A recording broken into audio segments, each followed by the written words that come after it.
ouvir, queremos ouvir aqui os candidatos ao governo do estado do Rio, nessa série Você e o Candidato. Quando você, ouvinte amado, pode fazer as suas perguntas, encaminhá-las aqui para o nosso e-mail, você e o candidato, @radio93.com.br. Participar conosco aqui com muita alegria. Será muito bom ter você com a gente aqui na 93 FM. Come acordado com os assessores, conforme combinado e comprovando aqui a sua presença conosco. Muito bom dia, senador Marcelo Crivella, candidato ao governo do estado do Rio de Janeiro. Muito bom dia, J.R. Vargas, e muito bom dia aos ouvintes que aqui, você falou muito bem, aos amados ouvintes. É um privilégio nosso recebê-lo aqui, viu? O privilégio é meu estar aqui com você e ouvir você falar isso, amados ouvintes. Em nenhuma outra rádio do Brasil se fala assim, amados ouvintes.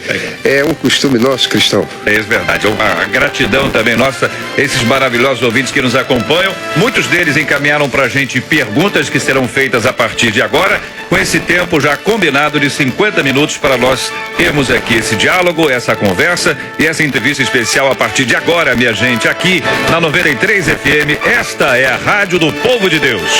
Você e o candidato, @radio93.com.br. Senador Marcelo Crivella, candidato ao governo do estado do Rio de Janeiro pelo PRB. Nós temos aqui ouvido muitas propostas, muitos desafios para esse estado, que é um estado extraordinário, um estado lindo, maravilhoso que nós temos, e a despeito dessa beleza extraordinária, com uma série de necessidades.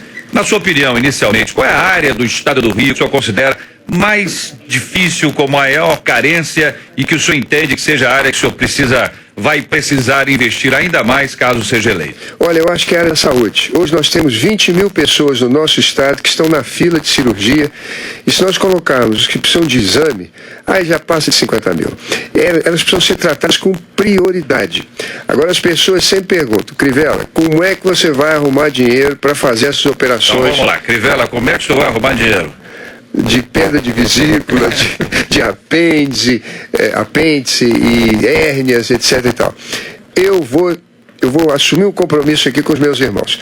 Eu não vou gastar dinheiro com propaganda do Estado. Pra você ter uma ideia, JR, o Rio de Janeiro ano passado gastou 300 milhões de reais com propaganda. Nosso orçamento é 70 bilhões. São Paulo tem um orçamento de 200 bilhões.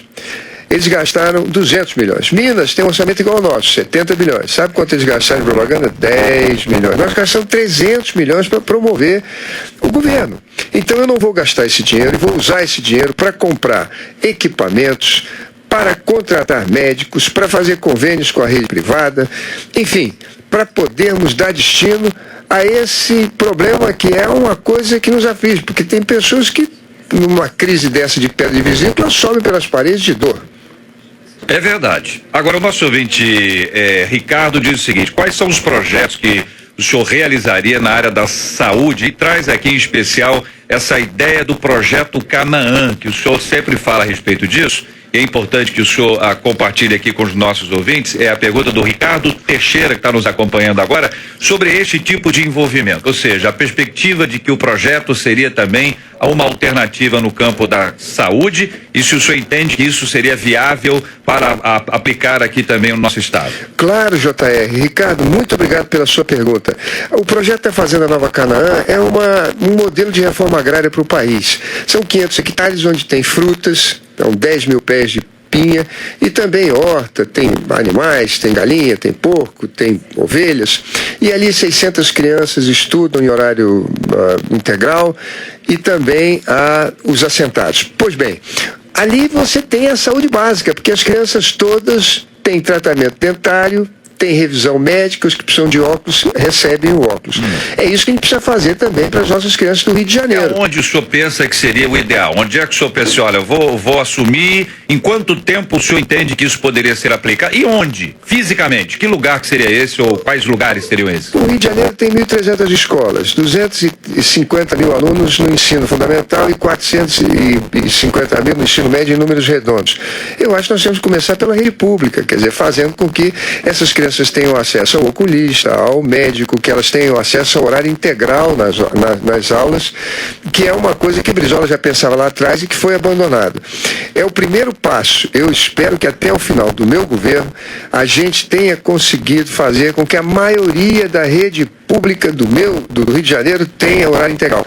No ensino médio, eu acho que a gente pode ter também a televisão, a TV Enem. Nós podemos, que os nossos professores são muito bons, nós podemos fazer com que a TV Enem seja o complemento do horário integral. Quem vai à aula de manhã assiste TV Enem à tarde, quem vai à tarde assiste TV Enem de manhã. Agora, nas áreas rurais do Rio de Janeiro, nós podemos fazer também fazendas para nossas crianças, escolas fazendas, como a Fazenda Nova Canaã, que possam ter aquele mesmo estilo. Não é uma coisa para ser feito na área urbana, mas na área rural pode fazer exatamente igual. Agora, JR, deixa eu só te falar uma coisinha, eu não quero ser muito longo para ser fastidioso. Mas você sabe que Deus é maravilhoso. Quando eu cheguei ali, eu sempre acreditei que tinha uma riqueza. As coisas boas Deus faz prosperar. E agora eu descobri. Sabe qual é? É o vento. A 100 metros de altura passam ventos de 8 metros por segundo. Há 2 anos montei lá uma torre e tem anemômetros a 100, a 90 e 80 metros de altura. Então está provado, porque a gente mede aquilo ali e manda para uma empresa certificadora no Paraná a velocidade dos ventos. Com isso, depois de 2 anos medido, você pode ir ao BNDES, conseguir 70% de financiamento para fazer uma usina eólica e o governo compra a sua produção durante 20 anos. Ali cabem 12 turbinas eólicas. Cada turbina eólica gera 2 megas. No último leilão, cada mega estava R$100, portanto, cada turbina serão 200. Vezes 12, 2.400 por hora.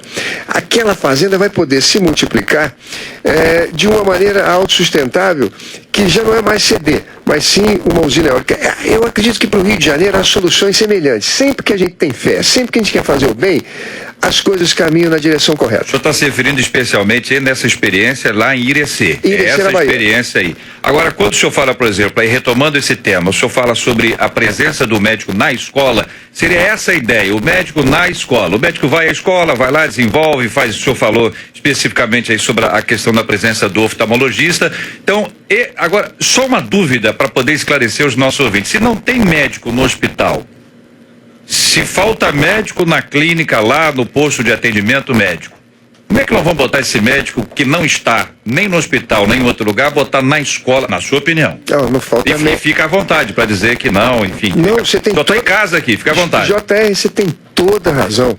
Não tem médico nas UPAs, não tem médico no posto de saúde, não tem médico no saúde da família. Devia ter um pediatra, devia ter um clínico geral, devia ter um obstetra. Agora não tem por quê? Primeiro, porque o salário que o governo paga é péssimo.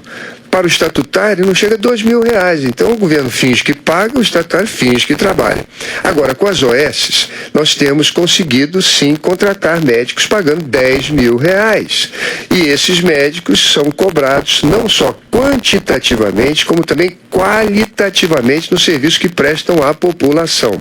E é dessa maneira que eu pretendo colocar o médico na escola. É um atendimento básico. É para evitar que a criança fique doente lá na frente e a gente tenha que gastar mais. Há recursos para isso.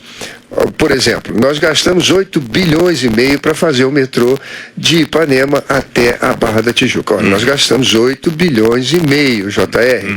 Você não acha, isso é importante, mas você não acha que isso aí poderia ser feito com parcerias, com outros financiamentos, e guardarmos parte desse recurso para melhorar os trens e para colocar o povo, ou para colocar, por exemplo, médico nas escolas? Essa poderia ser uma alternativa, mas eu volto ao ponto aqui, candidato, do seguinte aspecto. A questão as propostas são sempre boas. Acredito que todos os candidatos tenham propostas excelentes, e o senhor é um deles, tem propostas ótimas, mas na questão da execução, quando se fala, por exemplo, vamos aumentar o salário do médico, ainda que isso seja viável, hoje nós temos a ausência dos médicos porque eles não são controlados, não há um controle, não há uma gestão clara que possa nos assegurar que qualquer pessoa que vai estar com aquela crise que o senhor se referiu, a pessoa está com a pedra na vesícula, está com crise, e ele vai no hospital e não tem um médico. E às vezes ele vai no hospital, tem um médico, mas ele não é atendido. O médico fica numa situação de ter que definir o que é prioridade. Antes desse médico tem uma triagem, que muitas vezes define isso sem nenhum critério técnico. Ou seja, se há essa dificuldade nesses lugares onde a gente espera que haja médico, como levar esse médico para a escola? Olha, JR, nós precisamos fazer. Na verdade, nós temos hoje falta de médico especialista, mas desde o evento das OS, das organizações de saúde, o governo passou a pagar um salário de mercado. E com isso tem conseguido contratar. É claro que não há investimento nos hospitais como deveria haver, e eu disse a você que há prioridades. O Maracanã foi uma prioridade que não devia ser gasto tudo que se gastou. O metrô para Barra também. Metrô da Barra é outra coisa. Mas você tem médicos. Ontem, por exemplo, eu visitei o Hospital Albert Schweitzer. Lá tem médicos. Eu fui na pediatria, eu fui na UTI, eu fui na traumo, eu estive no 8º andar visitando um irmão meu, um irmão de igreja que estava precisando de oração, e andei ao lado do diretor do hospital, o Dilson.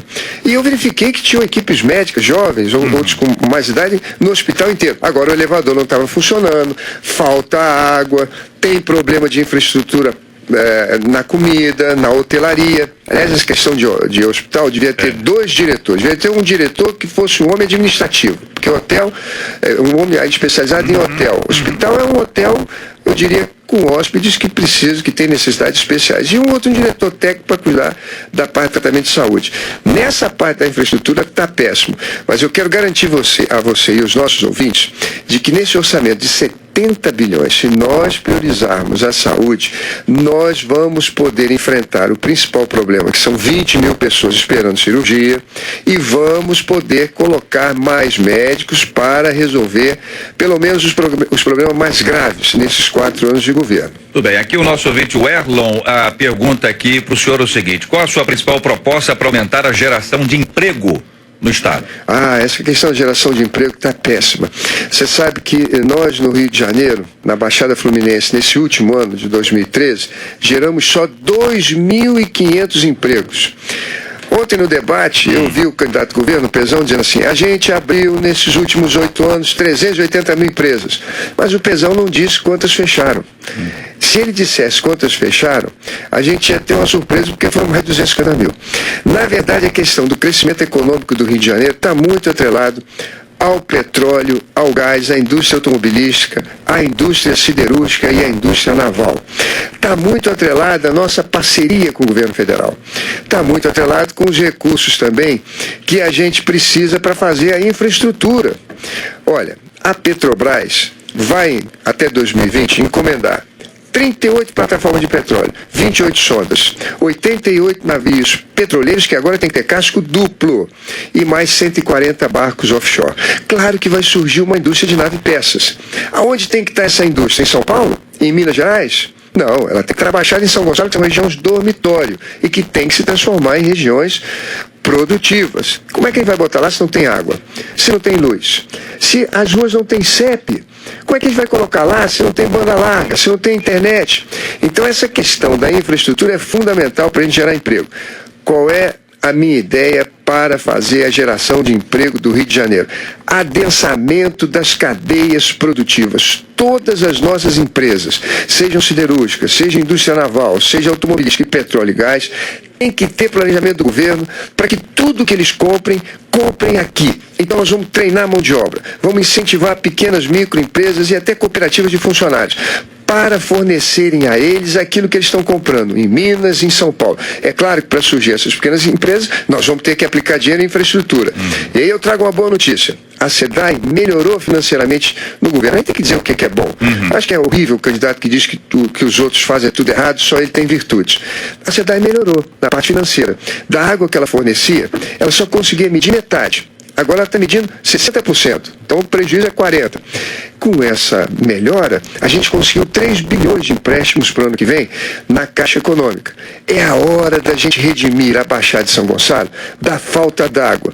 E com água, com tratamento de esgoto, já é um grande passo para a gente fazer o adensamento das cadeias produtivas no Rio e gerar muito emprego de qualidade. Olha, o nosso ouvinte Luiz Henrique de Oliveira, e o senhor sabe que nós estamos aqui respondendo às perguntas dos nossos ouvintes, que para nós é prioridade absoluta para responder, o compromisso é exatamente com eles. Ele tem 42 anos, dos quais 34 ele mora no bairro Parque Veneza, em Belfor Roxo. E é sobre água. Ele diz: desde então toda essa região não é contemplada com abastecimento de água e não há uma rede de esgoto coletora. Ele diz mais: quais são os seus planos e projetos para esta região, especificamente visto que a SEDAI, para os projetos do Minha Casa Minha Vida, ele colocou rede de água direto para esses condomínios. E os moradores adjacentes ainda utilizam e dependem de poços artesianos. basicamente isso. E eu tenho condição de tratar a água do meu poço, porém nem todos têm isso. Ou seja, se a água está ruim, saúde vai para o espaço, vai chegar no hospital outra vez, aquela história toda se reinicia. Qual é a sua perspectiva, o seu ponto de vista, a sua proposta sobre este assunto que envolve o abastecimento? Inclui aqui a menção do nosso ouvinte com Minha Casa Minha Vida tem. Mas para os que já estavam lá e os bairros adjacentes, não tem. Palavra dele. É do Renato, né? É, Renato. Luiz Henrique. Perdão. Luiz Henrique. Luiz Henrique, você tem toda a razão. É uma dívida histórica do Rio de Janeiro com a Baixada Fluminense, que tem problema de falta d'água. Aliás, não é falta de água, é que a água está no lugar errado. Ao invés de ela estar nas adutoras e nas redes de distribuição, ela está hoje no carro-pipa. Ou então, no poço. Essa água precisa estar, como eu disse, dentro do sistema de abastecimento. Quando você paga 1 metro cúbico, que são 1.000 litros de água na SEDAI, você paga R$ 1,80. Quando você compra essa água num carro-pipa, você paga R$30. Então é uma indústria muito lucrativa. Interessa alguém, isso está dizendo? Muito. Você para o seu caminhão, enche de água lá na SEDAI, aquilo que você pagou para encher um caminhão R$18, você vai vender a R$400. Isso é um lucro exorbitante que não existe em lugar nenhum do mundo. Agora, isso é a falta da presença do poder público. Nós vamos usar esses 3 bilhões que eu falei aqui para você, para nós fazermos essas redes, para nós colocarmos válvulas controladas, eu diria remoto, controle via computador. A distribuição de água, a água é um fluido, é como o nosso sangue. Se você tem uma artéria, por exemplo, que está obstruída, a sua pressão cresce, sua pressão fica alta, porque no fluido a vazão é constante, não é? Lei de conservação de energia. É assim que Deus move, por exemplo, os aviões nas turbinas, é assim que as hidrelétricas movem as grandes turbinas com a água. A vazão precisa ser constante. Então, se há estrangulamento, aumenta a pressão. Quando aumenta a pressão, há vazamento, fura para todo lado. Então é preciso ter inteligência na distribuição das redes que nós vamos construir, não só para que a água chegue à casa das pessoas, mas também para que o esgoto seja coletado. O pior problema, que é o de São Paulo, escassez de água, nós não temos, nós temos água. O que falta é a gente fazer as redes de distribuição e redistribuição modernas, bem dimensionadas, e com as válvulas, todas elas bem controladas, até de maneira remota, para que nunca mais falte água na Baixada. Os recursos estão aí, são 3 bilhões que virão com os empréstimos na Caixa Econômica garantidos pela presidenta Dilma. Muito bem, aqui quando a gente fala sobre a questão da água, Baixada, São Gonçalo, tem muita dificuldade, muita luta, por exemplo, em outra área. É o caso do nosso ouvinte Bruno, que é morador de São Gonçalo, e pergunta quais são suas propostas para a questão da segurança pública. E aqui também a Natália Viegas diz: o município de São Gonçalo está perigoso. Assaltos, entre outras coisas, em certos bairros, os bandidos estão andando pela rua armados com a maior naturalidade. Quais as providências para a segurança dessa região tão grande, tão vasta que tem lá? A sua proposta, candidato. Olha, eu convidei para ser vice-governador o general Abreu. O general Abreu, até um mês atrás, era o comandante da 1ª Divisão do Exército, que inclui Rio de Janeiro, Espírito Santo e parte de Minas. Foi responsável pela segurança da visita do Papa do Encontro da Juventude Católica também no Rio. Comandou, assim, a Polícia Rodoviária, a Polícia Civil, a Polícia Federal, a Guarda Municipal, a Polícia Militar. É um homem experientíssimo na parte da segurança, e ele nasceu em São Gonçalo e vive hoje em São Gonçalo. Ele colocou no nosso site www.PRB10, Marcelo Crivella PRB10, as 17 propostas que nós temos para resolver e enfrentar a crise da segurança pública no Rio de Janeiro, que passa não só por melhorar as condições do soldado, com coisas simples, colete à prova de bala para levar para casa, ticket refeição, o Minha Casa Minha Vida da Polícia Militar, mas também passa por uma questão da gente ter policiais com motocicletas na rua, para poderem se espalhar por todo o nosso estado e fazer a ação de presença, evitando que aqueles que fugiram das comunidades pacificadas pela UPP estejam agora nas ruas assaltando as pessoas de bem.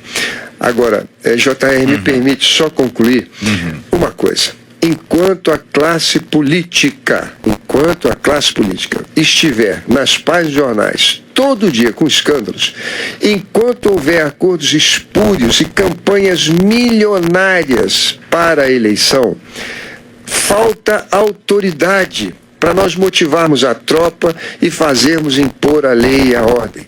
O bandido diz assim: se as autoridades são corruptas, que moral eles têm para me prender? Então é preciso que a classe política reveja os seus costumes. Não é possível mais, JR, a classe política ficar charcando o empresário ou então metendo a mão no tesouro, porque isso é uma autorização implícita e até um incentivo, por exemplo, para maus policiais e bombeiros fazerem o mesmo nas comunidades como milícia. Lá os empresários que eles acharcam é o dono da padaria, é o sujeito que distribui o gás, é o cara que anda de motoboy. E o povo, os cofres públicos são substituídos pelo dinheiro do bolso do povo.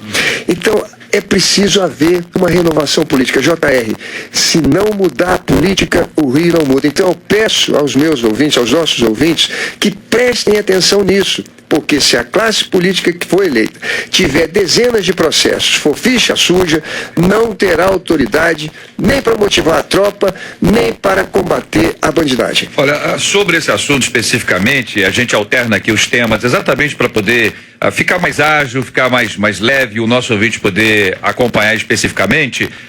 Quando, por exemplo, o senhor fala sobre a questão do ficha limpa, né? Isso se apresenta sempre como o candidato ficha limpa, e isso é importante que o senhor diga sempre, evidentemente. Um dos nossos ouvintes aqui, o Erlon, que manda um outro e-mail, já é o segundo e-mail dele, ele diz o seguinte: sobre o seu partido, PRB, diz aqui o nosso ouvinte, ter 50% da bancada sob investigação, dentre elas falsidade ideológica, crime por falsificação de documentos. Sabendo que você é ficha limpa, não tendo nenhuma acusação contra você na Justiça Federal, o que acha da corrupção que vem sendo um câncer da política e como pretende lidar com isso, com essa situação no seu governo? Então, partindo do pressuposto, e aí a pergunta é essa, o Erlon faz, eu faço ao senhor, né? É fato isso aqui? Nós temos de fato aqui a presença de 50% dos candidatos do partido que o senhor está vindo como candidato sob investigação? É fato isso aqui? E como é que lida com a ficha limpa, uma vez que, se isso for de fato verdade? Olha, essa acusação me foi feita num debate na Globo. Eu pedi para o partido que investigasse. Para mim foi uma surpresa, porque o meu partido tem apenas 10 parlamentares. Até agora não vimos, pedimos as certidões, não recebemos, mas todos negam essas acusações que foram feitas. O que eu posso dizer, JR, é por mim. Eu não tenho 10 anos como senador, 2 como ministro. Não tenho um processo civil, criminal, eleitoral, justiça estadual, justiça federal. E o general que está comigo também como vice, e o senador, que é o candidato Sebastião Neves, também não tem processo nenhum, somos ficha limpa. Agora, é verdade que os outros candidatos também são, porque senão não poderiam ter o registro. Agora, a lei da ficha limpa, eu precisava explicar isso aos ouvintes. Você só deixa de ser ficha limpa quando você é condenado em segunda instância. Então, por exemplo, há candidato para o governo do estado que tem 70 processos. Vocês podem ver nos sites. Já perdeu em primeira instância em 32. É muito provável que durante o governo, se ele ganhar, ele vai perder uma dessas 32 ações. E aí, imediatamente, se ele perdeu na segunda, que ele hoje está disputando, já perdeu em primeira, está nas 32 em segunda. Se ele perder na segunda, ele vira ficha suja. E se virar ficha suja, nós vamos perder o nosso governador, como saiu o governador do Maranhão há uns 3 ou 4 anos atrás.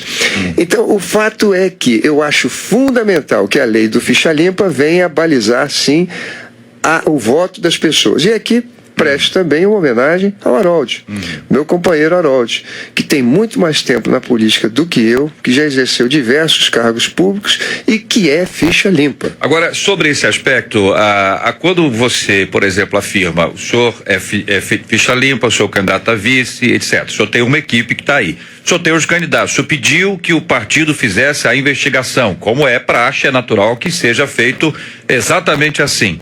Considerando exatamente, nós estamos falando aqui de um estado gigantesco como o nosso, atividades na saúde, atividades da que o senhor vai montar uma equipe. Essa equipe, este processo que talvez seja a preocupação do nosso ouvinte aqui.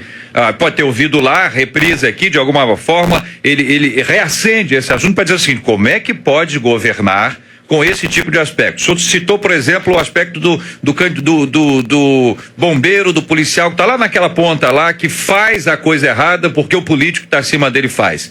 Secretário, deputado, vereador, senador, governador e por aí vai. O senhor assume aqui com os nossos ouvintes que, considerando todo o processo que aí está, nós já vimos que é longo. O senhor já falou aí, primeira instância, segunda instância, o camarada pode passar por muitos anos. Mas de uma forma ou de outra, o senhor assume aqui com os nossos ouvintes que ainda que isto venha a acontecer mais adiante, que essas pessoas serão sumariamente demitidas da sua equipe, não farão parte, em hipótese alguma, de nenhum processo, de nenhuma área da gestão estadual, caso o senhor seja eleito? Assumo sim. É claro que eu não posso assumir com os meus ouvintes, com os nossos ouvintes, de que não vou aceitar indicação política.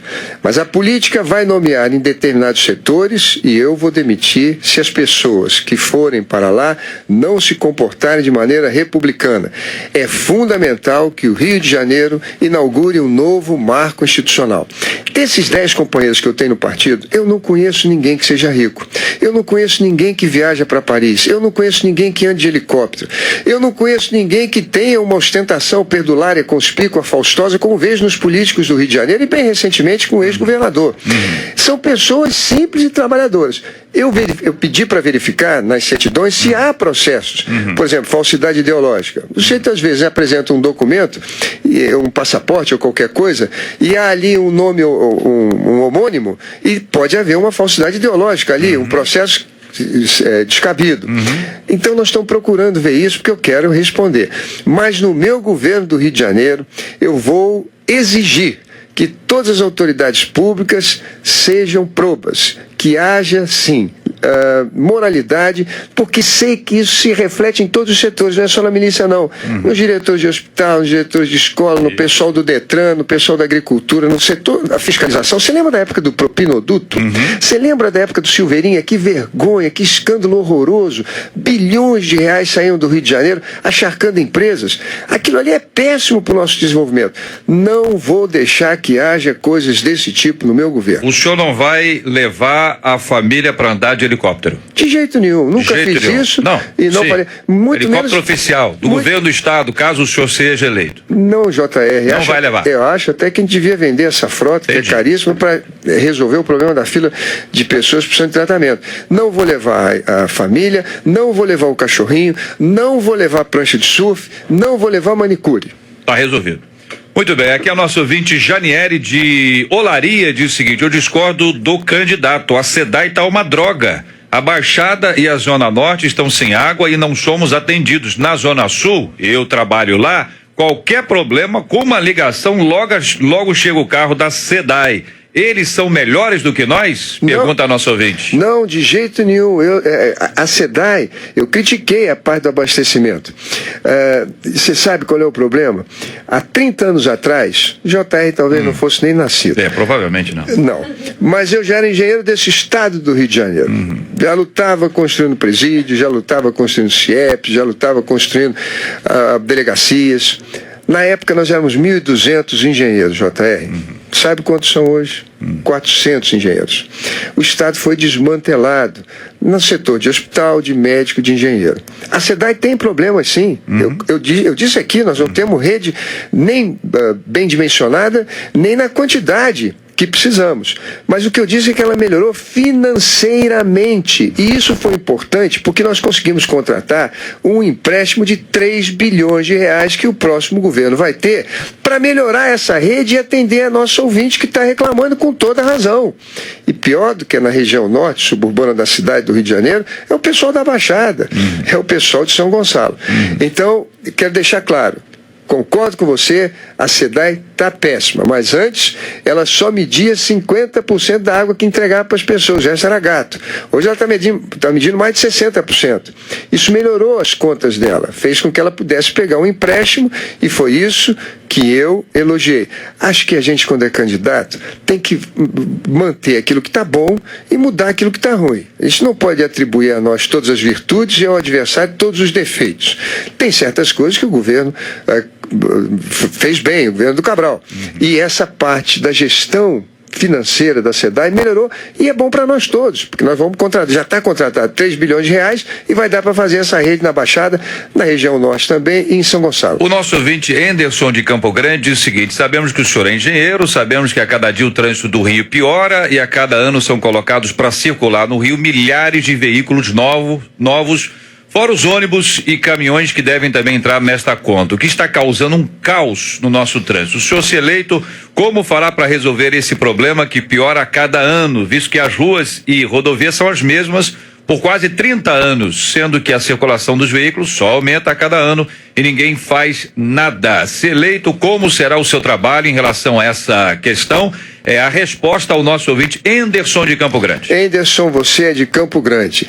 Você tem aí um trem que chega na Zona Oeste, numa rede que é das maiores do mundo. São 700 quilômetros a rede de trens da cidade do Rio de Janeiro, e ligando o interior e a Baixada, a região metropolitana do Rio de Janeiro. Começou com Dom Pedro II, é uma rede plana, ela tem curvas com grandes raios e é ótima. Há 30 anos atrás, quando eu era engenheiro, a gente transportava 500 mil passageiros por dia, e naquela época os engenheiros do estado já diziam que nós tínhamos que investir na nossa rede de trem para que ela transportasse 2 milhões de passageiros. Você sabe quanto nós estamos transportando hoje? 500 mil. Ontem o candidato Pezão no debate disse: não, nós estamos transportando 640 no pico, mas na média do dia a dia 500 mil. Isso por quê? Porque não há investimento. Nós precisamos comprar 200 composições. Cada composição são 4 vagões, 2 primeiros são de tração. Custa 10 milhões de dólares vezes 200, a 2 bilhões de reais. Nós precisamos gastar 2 milhões de reais, não, de dólares. 2 milhões de dólares para fazer sinalização e acabar com passagens de níveis, fazendo subterrâneos ou viadutos. São mais 1,5 bilhão, mais ou menos. São 3,5 bilhões que nós precisamos. Com isso, nós vamos transformar todos os trens, o da Zona da Leopoldina, o seu que vai para a Zona Oeste, os que vão para a Baixada, em metrô de superfície. Nós vamos ter trens rápidos, nós vamos ter boas estações com intervalos pequenos. E as pessoas virão para o trem. Hoje elas não vêm. Hoje elas vão para os ônibus que correm paralelamente à linha do trem, entupindo nossas ruas e aumentando muito a poluição. E aqui eu quero fazer uma denúncia, foi feita ontem pelo Lindbergh, e pelo Garotinho também, de que há sim uma hegemonia da FETRANSPOR no meu estado. É impressionante como as empresas de ônibus estão mandando no Rio de Janeiro. Você quer ver um exemplo?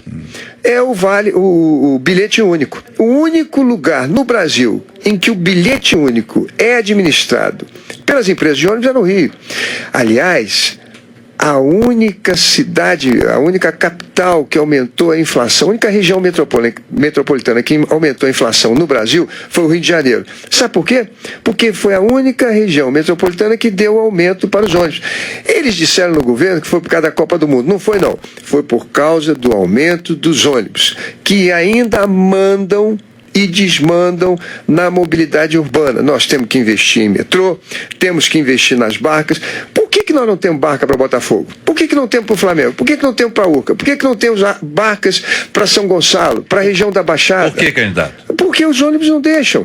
Porque as concessionárias precisavam, vamos dizer assim, ser reguladas pelas agências, mas muitos diretores das agências reguladoras são nomeados por políticos que têm interesse nas ajudas que a empresa de ônibus dá na época da campanha. Deixa eu ver se eu entendi, candidato. Não há um investimento nessa área porque o empresário é beneficiado e o empresário é beneficiado porque o político é beneficiado. É isso que o senhor está falando? Exatamente. Por exemplo, a campanha do candidato do governo são 85 milhões de reais. Quem vai botar 85 milhões na campanha de um candidato? São as empresas que prestam serviço às concessionárias, às permissionárias, pagas pelo nosso imposto. Elas querem continuar lá, o governo quer continuar lá, eles estão ganhando muito, mas a gente não. Eu pergunto a você, vale a pena para nós, povo do Rio de Janeiro, pagar 85 milhões de maneira indireta para manter isso que está aí? Causa na saúde, causa na segurança, nos transportes públicos, na educação, onde os nossos índices são os piores do Brasil. Entre as 500 primeiras escolas do IDEB, o Rio de Janeiro não tem uma. Deixa eu só interagir com o senhor o seguinte, o senhor recebe também, naturalmente, a campanha do senhor recebe financiamento de empresas, ou não? A minha campanha é 3 milhões de reais. 3 milhões. E o senhor está recebendo esse dinheiro financiado por quem? Várias empresas me ajudam, por exemplo, as pessoas... Não, só para explicitar a questão de empresa. Entendi. O Bradesco me doou. Vale do Rio Doce me doou. Mas não tem nas minhas doações, que são modestas, empresas concessionárias, permissionárias ou empreiteiras que estão fazendo serviço para o Estado, JR. Porque aí é um conflito de interesse. Ora, se eu estou fazendo a reforma do Maracanã, e aí eu dou para a campanha do político, que é o que vai fiscalizar a minha obra, uma doação expressiva, qual será o nível de fiscalização que ele fará na obra que eu estou fazendo? Há ali um conluio de interesse, é um conflito de interesses. Voltando ao ônibus aqui, o senhor, por exemplo, afirma que 85% dos incentivos que nós temos hoje nessa área de transporte vão para os ônibus. Os subsídios. Não é isso? Aí que tem uma desoneração no valor de 6 bilhões. São exatos os dados? Um pouco mais de 6. Então, quer dizer, com esse investimento que o senhor está propondo, o senhor está dizendo que vai reverter esse quadro, que nós vamos ter menos ônibus, porque eles serão menos importantes aí, porque vai aumentar essa malha dos trens, a malha do metrô, e vai restaurar esse princípio que o senhor estabeleceu como básico de 30 anos atrás. Está dizendo, há 30 anos nós prevíamos que isso iria acontecer e que nós precisaríamos dessa ação que não foi feita. Ou seja, foi dado espaço para o ônibus, e o ônibus, ao invés de melhorar a situação, piorou. Quando o senhor fala sobre esse assunto, só para interagir com o senhor, para poder entender, claro que existem coisas que são no campo municipal e outras são no campo estadual. O ouvinte, por exemplo, aqui reclama, por exemplo, está na ilha, o Sérgio, dizendo que falta ônibus para eles lá que liguem tal, porque tem 2 empresas só, e ele aponta isso que o senhor está dizendo, só que no campo municipal, aponta que existe um tipo de predominância de monopólio de uma ou 2 empresas, ou mesmo às vezes de uma única empresa com nomes diferentes, na verdade é uma única empresa, atuando nessa área. Então o senhor está dizendo que vai enfrentar esse assunto, e o senhor vai resolver esse assunto caso seja eleito. Sim, JR, eu vou poder ter independência. Por isso a minha campanha é modesta, é difícil. Por isso eu tenho pouco tempo de televisão. Por isso estou o tempo todo na rua, tentando levar nossas propostas para as pessoas. Mas eu tenho certeza que se eu conseguir ganhar uma eleição para governador do Rio de Janeiro, sem aliança de nenhum outro partido, eu terei legitimidade para, no governo, só fazer aquilo que for bom para o nosso povo. Eu vou ter independência, eu vou ter liberdade. Eu quero fazer um novo marco institucional. A política do Rio já foi um exemplo para o Brasil. E desde Chagas Freitas para cá, a política do Rio ficou muito clientelista. A classe política do Rio de Janeiro é a classe política mais rica do Brasil. Então é preciso mudar os costumes, mudar os hábitos, para a gente reverter a questão da violência, para a gente trazer moralidade, para nós podermos fazer as coisas que tem que ser feitas. Uma delas é romper com esse monopólio que é danoso aos interesses do nosso povo, que é o monopólio das companhias de ônibus no estado. Olha, aqui um dos nossos ouvintes está acompanhando a gente agora, está dizendo aqui o seguinte: qual é o nome desse ouvinte? Espera aqui para mim, eu quero ler aqui para dar o nome dos ouvintes, que é importante até para a nossa credibilidade aqui. Áquila, dizendo assim, Áquila, olha aí que beleza, dizendo quais são suas propostas para o interior do nosso estado. O interior ao qual me refiro é o noroeste do estado, que sofre tanto com gente anualmente, pouca saúde, educação de baixa qualidade. Embora existam até escolas que tenham excelentes notas na avaliação do MEC, só tem boas notas porque na hora das provas avaliativas os professores dão respostas dessas provas aos alunos. Ué, complicou, hein? Complicou. Epa, de que forma o seu governo pretende lidar com essas situações? Não apenas pergunta, como faz uma denúncia. A nosso ouvinte, Áquila, imagino que seja a nosso ouvinte. Áquila, olha, o nosso ouvinte, né? Quando eu fecho os olhos e penso na região do Noroeste Fluminense, desde Varriçai até Santo Antônio de Pádua, eu imagino uma indústria de aquicultura. Há muita água e há também produção agrícola para fábricas de ração. Quando ministro, eu já distribuí máquinas por todos esses municípios para escavar tanques nas propriedades das pessoas. Pouca gente sabe, mas o Rio de Janeiro importa todos os anos 200 milhões de dólares de peixe. Atum, bacalhau, sardinha. O Rio de Janeiro consome muito peixe. Agora, nós podemos ter uma indústria de aquicultura, quer dizer, de produzir peixe em cativeiro, muito bem estabelecida, lá no Noroeste Fluminense. Eu estou falando de fábrica de ração, eu estou falando de laboratório de alevinagem, estou falando de indústrias para beneficiamento desse pescado e de caminhões frigoríficos para distribuição. Ali Pode ser feito isso e o Rio tem uma grande demanda. Assim como a gente tem, por exemplo, para hortifruti granjeiro, entre Teresópolis e Friburgo, um grande corredor, precisa ser melhor cuidado. Eu acho que tanto a Emater como a nossa empresa que cuida da pecuária, que agora me foge o nome, precisavam se estabelecer mais na região serrana. Eu sei que há um grande potencial para a produção de pescado na região noroeste e espero, se for eleito governador, e eu era ministro da Pesca, trazer os incentivos que eu sei que existem no governo federal para que a gente pare de importar tanto peixe e possa produzir o peixe, possa produzir e consumir o peixe da nossa terra. Tudo bem, aqui outro ouvinte, trazendo aqui a sua opinião, Guilherme diz o seguinte: o governo do PT e a presidente Dilma tem um posicionamento favorável a minorias GLS e contrárias aos princípios cristãos, como no projeto de lei que caracteriza a homofobia como crime. Por outro lado, tenho visto cartazes que mostram a sua candidatura sendo apoiada pela presidente Dilma e pelo PT. Como será o seu posicionamento com relação a esse tema, caso o senhor vença? É posicionamento. Olha, como governador do estado eu não vou tratar desse tema, tratei como senador. Como senador a minha posição foi clara: a gente tem que evitar qualquer tipo de violência, discriminação e preconceito contra a população LGBT. Eu sou hétero, mas respeito quem não seja. E sou evangélico, mas também respeito quem não é. Eu acho que a lei da homofobia pecava numa coisa. É o que eu disse na minha primeira entrevista no jornal, no programa da Band. Homossexualismo é pecado. Não é crime, mas é pecado. É pecado porque a Bíblia diz. É pecado porque eu creio que seja pecado. E é meu direito expressar a minha fé pela liberdade, pelos princípios de liberdade religiosa e a minha consciência. É claro que as pessoas usam isso para me colocar numa situação, e os evangélicos também, de homofóbicos. Mas não é homofobia. Isso é a minha liberdade. Se ele tem liberdade de ser homossexual, eu tenho de ser hétero. E nós temos que conviver pacificamente. Quando eu digo que é pecado, falo isso com o espírito cristão. Falo isso com o espírito de que haja arrependimento, de que haja conversão. Desde a minha infância é assim. Eu sempre procurei falar de Jesus a partir do momento que a pessoa me desse uma oportunidade. Agora, se não me der a oportunidade, eu vou guardar a minha palavra para outro que queira me dar a oportunidade. Portanto, não há conflito nesse aspecto. A minha posição é clara e é a posição que eu sempre defendi. No Rio de Janeiro não vamos tratar desse assunto, porque isso é um assunto que está sendo tratado no Congresso Nacional. Agora eu preciso do apoio da Dilma. Por quê? Porque nós temos uma usina nuclear que está sendo terminada, construída lá em Angra dos Reis. Nós temos o primeiro submarino nuclear que está sendo feito no Porto de Sepetiba com transferência de tecnologia, onde meninos e meninas nossos formados na indústria naval aqui do Rio de Janeiro estão estudando. Nós temos a rodovia do contorno que precisa terminar, só fizemos a metade. Nós temos a Olimpíada pela frente, nós estamos construindo Transoeste, Transbrasil, Transolímpica, Transcarioca, tudo isso é governo federal.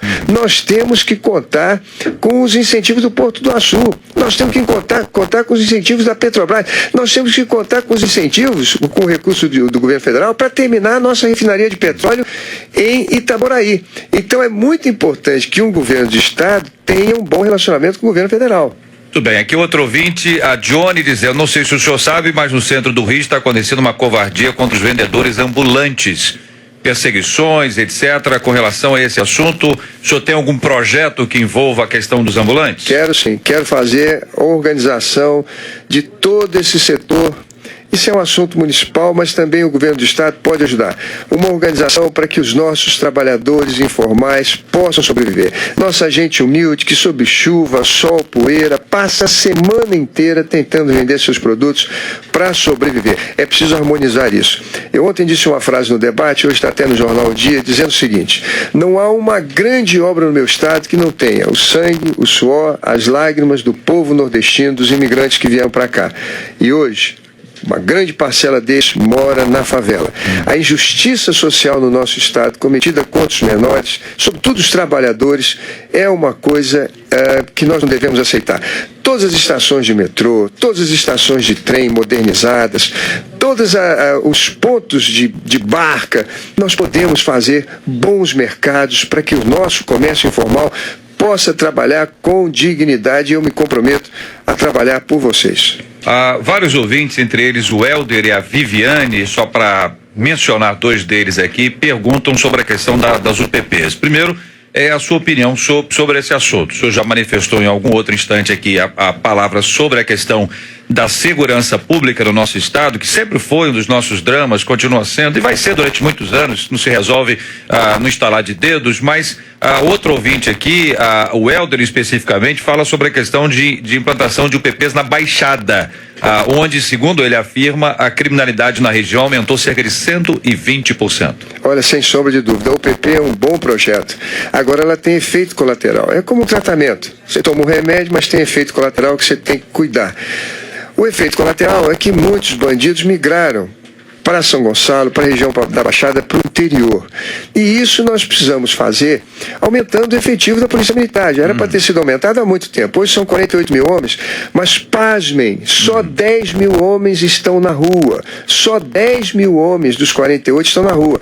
O resto ou está na folga, ou está em atividade meio, ou então está cedido para gabinete de desembargador, para gabinete de políticos. Eu encontrei em praça da Polícia Militar, servindo em Brasília até no Palácio. Então essas coisas precisam acabar. Nós precisamos colocar um efetivo maior e cuidar que a escala de serviço mantenha mais pessoas na rua no policiamento. Agora, o General Abreu deu uma boa ideia. A gente precisa ter batalhão de motociclista. E em cada batalhão da PM, que são 39 no Rio, a gente tem uma companhia, ou pelo menos um pelotão de motociclista.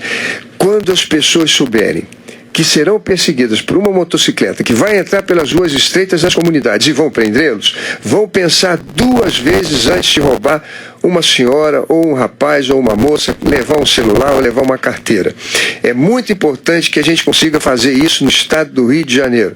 É aumentar o efetivo da nossa polícia, mas manter as UPPs. Sobre esse aspecto, duas observações aqui. A primeira é a questão do motociclista, o policial não vai ficar muito mais vulnerável e desprotegido, especialmente se ele entrar nas vielas que são extremamente difíceis para se andar a pé, quanto mais de moto. E o outro aspecto é a questão das UPPs, que quando são implantadas, há uma comunicação prévia. A migração é natural. Está anunciando, olha, estamos aí, amanhã nós estamos aí, olha, depois de amanhã nós estamos, 9 horas nós vamos entrar, hein? Prepara aí. E os bandidos, naturalmente, todos nós temos conhecimento disso, eles fogem. Evidentemente, é para que haja menos enfrentamento e assim menos dificuldades com relação a vidas, né? Aos civis que ali estão, que não tem nada a ver, pessoas de bem que estão envolvidas com aquilo ali. Sobre as duas observações, sua opinião. Olha, JR, a primeira coisa é que não há como você combater a bandidagem sem risco.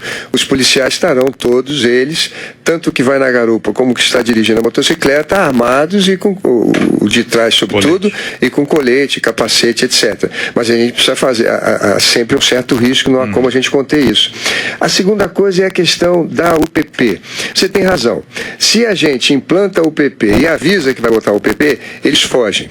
Agora, se a gente faz tiroteio onde as pessoas moram, a gente pode ter um prejuízo muito maior, como você disse aqui. Eu não vejo outro caminho. Agora, eles saem e a partir daí ficam vulneráveis. Muitos deles foram presos, porque ali eles tinham um esquema de proteção. Eu tenho uma ideia, JR, que já defendo há 10 anos no Congresso. Fazer a Zona Franca Social. O mesmo que nós fizemos em Manaus, fazermos nas nossas comunidades pacificadas. O que é isso? É o governo usar o seu poder de compra para encomendar coisas nesses locais. Imagina, JR, por exemplo, na comunidade pacificada do Alemão.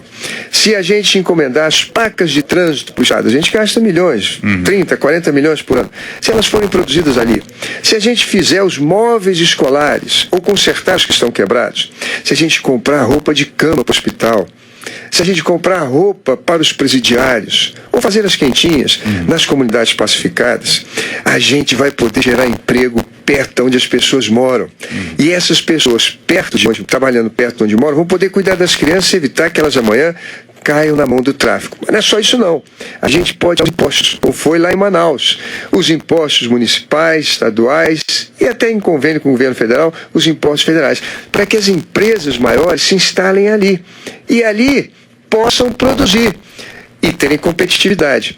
Zona Franca Social é uma ideia ótima para se implantar nessas comunidades pacificadas. Candidato, eu quero agradecer muito ao senhor e dizer aos nossos ouvintes que estão nos acompanhando agora que temos aqui uma série de novas perguntas que foram feitas e que em razão do tempo, obviamente, não é possível que nós consideremos todas elas aqui. Mas asseguramos aos nossos ouvintes que essas perguntas serão entregues ao senhor agora. E o senhor poderá responder a esses nossos queridos ouvintes que nos acompanham e que tornam a nossa audiência tão especial e amada, como eu disse inicialmente. Quero agradecer a presença do senhor e também o senhor que faça as suas considerações finais e a sua despedida dos nossos ouvintes. JR, agradecer a sua paciência, indulgência de aqui ter me ouvido, também os nossos ouvintes, dizer que estou felicíssimo de estar aqui numa rádio que tem um conteúdo espiritual tão maravilhoso, um ambiente extraordinário, da minha admiração à família Oliveira, e dizer a vocês que eu sou um homem que não tem solução para tudo, mas que tem o mesmo coração que vocês têm. Eu peço ao Espírito Santo que faça soprar no nosso estado tão lindo aquele vento que soprou no Vale dos Ossos Secos e levante nessa terra de um povo tão trabalhador, tão humilde, de gente ordeira, uma nova sociedade, que a gente possa vencer os nossos conflitos, nossa grave crise na saúde, nossa grave crise na educação e na segurança, e olharmos para esses horizontes infinitos dessa terra tão linda que Deus nos deu e rasgar neles a perspectiva iluminada e gloriosa do nosso destino, que não é a terra dos traficantes, dos políticos corruptos. Isso aqui é o estado do Rio de Janeiro, de encantos mil, e talvez o mais lindo do Brasil. Muito obrigado. Muito obrigado, o candidato Marcelo Crivella, presente hoje aqui no nosso debate 93.